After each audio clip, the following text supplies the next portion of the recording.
साबिक वज़ीर-ए-आज़म शाहिद खाकान अब्बासी ने बजट बहस में हिस्सा लेते हुए क्या कहा, आइए सुनते हैं। अगले 2-3 साल में एडजस्ट हो जाएंगे।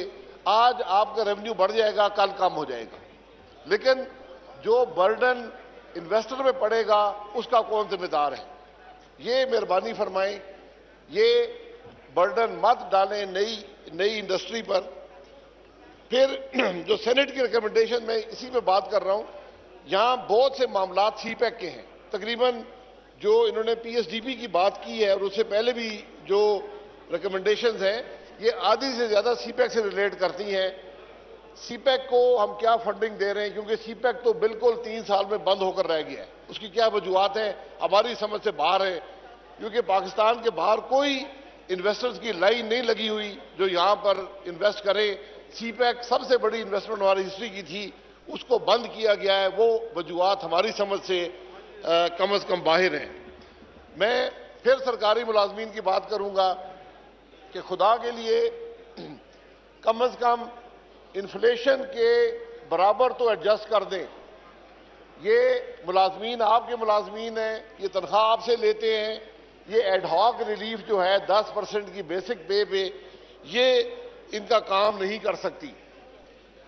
तो मैं इसके अलावा ये जो बुनियादी अशिया हैं खाने पीने की, जैसे इन पर जीएसटी लगाया गया, दूध पर लगाया गया है, इसकी क्या वजह है? चीनी पर लगा दिया गया है।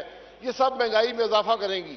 आपके बजट में कोई कोशिश भी नहीं है महंगाई को कम करने की, लेकिन खुदा के लिए अगर कम नहीं कर सकते तो बढ़ाएं तो मत।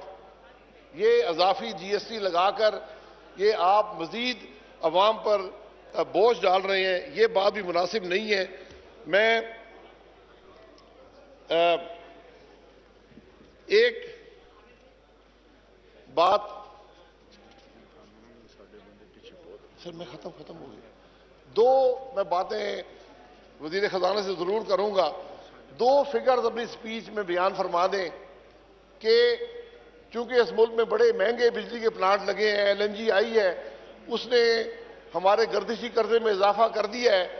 तो ये बता दें कि गर्दिशी कर्जा आज है क्या, सर्कुलर डेट 30 जून को इस मुल्क में क्या होगा। और दूसरा जो सेनेट ने भी पूछा है कि इस मुल्क का डेट क्या होगा जब आपकी हुकूमत 3 साल मुकम्मल करेगी, तो इस मुल्क का डेट क्या होगा, ये बड़ा जरूरी है। और मैं ये 35 नंबर रिकमेंडेशन है पीएसडीपी के अंदर कि सेनेट ने रिकमेंड किया है 35 नंबर रिकमेंडेशन में कि कौमी असेंबली में एक जिम बनाया जाए। आपने देखा होगा जब लोगों ने किताबें एक दूसरे को मारी हैं तो वो जोर से नहीं मार सके। तो अगर आप ये जिम बनाएंगे तो अगली दफा जोर से किताबें एक दूसरे को मार सकेंगे। तो इसको भी देख लें। आपका बहुत शुक्रिया।